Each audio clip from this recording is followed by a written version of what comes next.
When our child is facing a huge, intense emotion, they're all up in their feels. They don't want to be talked out of how they feel. They don't want to hear our logic. It's just quite honestly not helpful, and it doesn't feel validating for them. So instead, this is what I said. So navigating intense feelings and intense language, whether it's directed towards somebody else or towards oneself, is really hard, especially as parents. So I'm going to get into a quick story time on a time when my daughter, she was 6 years old, was attempting a new trick, a new skill, and she blurted out, "I'm stupid." Now, she was doing this hula hoop trick, which she was having a lot of fun. She was excited. And then all of a sudden she got frustrated. Her mood shift. She came up against a challenge that she could not do, and she felt defeated. And in her moment of defeat, she blurted out, "I'm stupid." And in that moment, I was shunned because, especially for us as a family, one of the huge values I try to instill in my children is the value of perseverance, the value of hard work, and the value of ultimately coming to see our failures as really not failures at all, that there is beauty in mistakes. That's how we learn. That's one of our mottos, is mistakes is how we learn. My kids know I say mistakes are how we what? Learn. I've kind of drilled this into them over the years. And so you can imagine my level of shock. And let me know down in the comments if you're watching on YouTube if this has ever happened to you. But I was shook when I heard her say, "I'm stupid," because this was the first time she had ever said something like this. And so immediately our reaction, or at least my reaction in that moment, was to kind of dismiss what she said. "Oh, no, you don't. No, you're not, right? You don't mean that. You're smart, right? You're everything else other than that." And it's hard because we see our kids in such a positive light, and we feel a lot of concern and fear when our children say those things, especially about themselves, right? We don't want our children to see themselves in that way. We want to raise children who are not only hardworking and persevere despite challenges, but who are confident, more, self-assured about themselves. And so the knee-jerk reaction oftentimes as parents, if we're being real, is to be like, "No, you're not. You don't mean that." But I knew with such a global statement as "I'm stupid" that I had to come at it from a different angle. So I'm going to break down, what I said in this conversation. But just know these conversations look different from parent to parent, from child to child, from circumstance to circumstance. So don't be discouraged if your child responds in different ways when you say similar things. The overall premise that I think is really important to teach children in the face of challenge, in the face of defeat, and just in the face of overall frustration is that we are not our emotions, we are not our thoughts, and that we can feel a feeling like frustration, we can have a thought like "I'm stupid," and we can distance ourselves from that thought so that we can think about it more clearly, more critically. And that's the overall lesson that we are instilling in our children. How we go about it might look different from conversation to conversation. Another important thing I want you to remember is that when our child is facing a huge, intense emotion, they're all up in their feels, they don't want to be talked out of how they feel. They don't want to hear our logic. It's just quite honestly not helpful, and it doesn't feel validating for them. So instead, this is what I said. So my first approach was to listen and provide some distance between herself and her thought. So I said something along the lines of, "Your mind is telling you that you're stupid. Your mind is telling you that you can't do this yet, and you feel like a failure." So right now, that thought, "I'm stupid," is really a feeling, and I want her to see it as that. I don't want her to come to adopt this feeling as part of herself concept. But I also know that I need to tread very carefully because I want her to feel heard and understood. And that brings me to step number 2, which is I normalized that feeling. I think if we step back as humans, we can all resonate with the feeling of stupid. We can all resonate with that feeling of failure, that what we want to do and what we want to accomplish supersedes our current level, our current ability. And that's very frustrating. That can feel very defeating. And I think if we can all, like, whenever our child is having a feeling, feel like, what about this feeling is familiar to me? In what way can I resonate with this feeling? In what way have I been there myself? Draw upon that recollection, draw upon that emotion and that perspective so that you can convey that to your child. Because I don't know about you, but I can definitely relate to that feeling of failure. And your child wants to know that you can relate. Another important thing along those same lines is that when we're experiencing an intense emotion, it's easy to tell ourselves that we're alone in this feeling, that we're flawed because we have this feeling. So one of the most healing things we can say to our children in the heat of the moment is me too.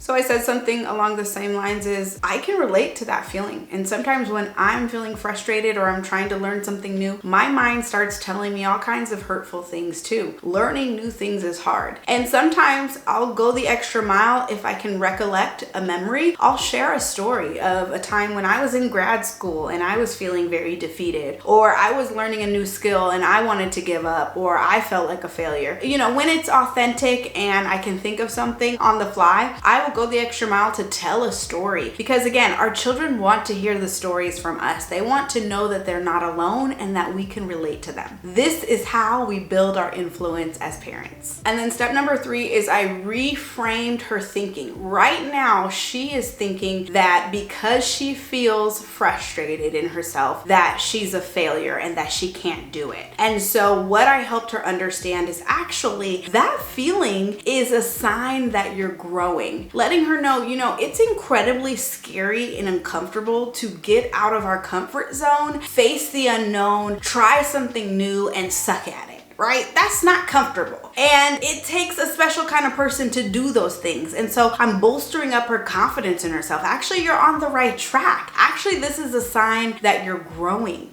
Now, step number 4 is I provided her evidence that directly conflicted with her thought. So after I took time to resonate and relate with her on an emotional level, I started to transition the conversation to a more cognitive level. Now, our ability to make that transition in the conversation is going to be dependent on our child's level of dysregulation. If they are highly dysregulated and consumed with their emotions, they're not going to be ready for this step. So that doesn't mean that you never approach it. It just means that you wait a little bit longer until they're more regulated to then have a conversation on a more cognitive level. So what I asked her to kind of start that conversation is I said, what is your mind telling you about the hula hoop? Again, I love to use that language of your mind. What is your mind telling you? This helps her distance herself from her thoughts so that she can think more objectively about the thoughts that she's having. Because this is when you strike gold.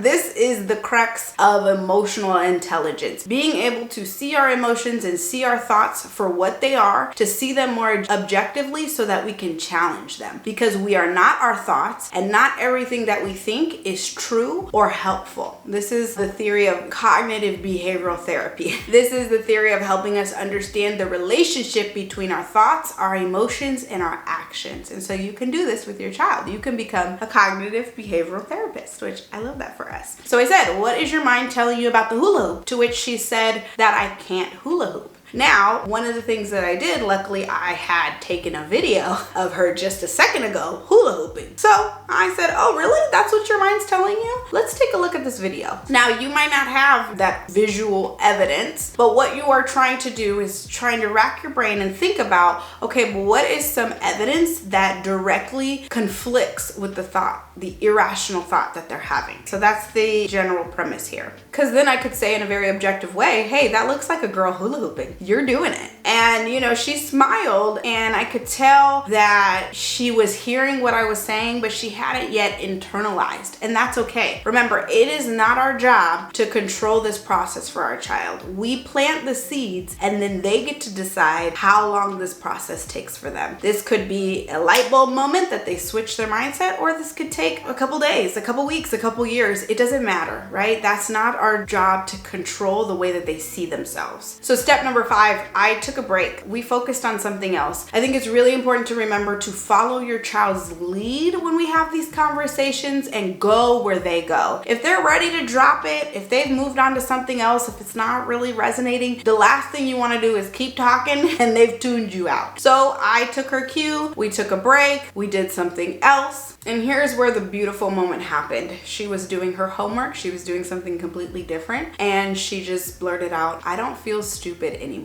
To which I said, amazing, feelings come and go. There I am reinforcing it's okay to have that feeling. I'm not drawing judgment to it. And I'm helping her understand that these things are not permanent. Feelings ebb and flow and that they're not bad. They just are what they are. And then the following day, she picked up the hula hoop again and she told me explicitly, "I don't feel stupid anymore." Again, there she is. I could tell she's thinking about these things. I've planted those seeds and now she is reaping the benefit of that, right? Her mind is still processing how she feels about herself in relation to the hula hoop and in general, right? Her ability to overcome challenges. And I love that for her. And I hope that this was helpful. I hope this kind of helped walk you through how to handle, maybe it's not a moment where your child blurts out, "I feel stupid." Maybe it's a moment where they're just faced with a frustration or a challenge or something else, something new and unfamiliar and uncomfortable. I hope this helped walk you through how to respond in a way that not only normalizes their feelings, but helps them see past their feeling, helps them actually challenge the thoughts that they have so that they can translate the skill to all areas of their life.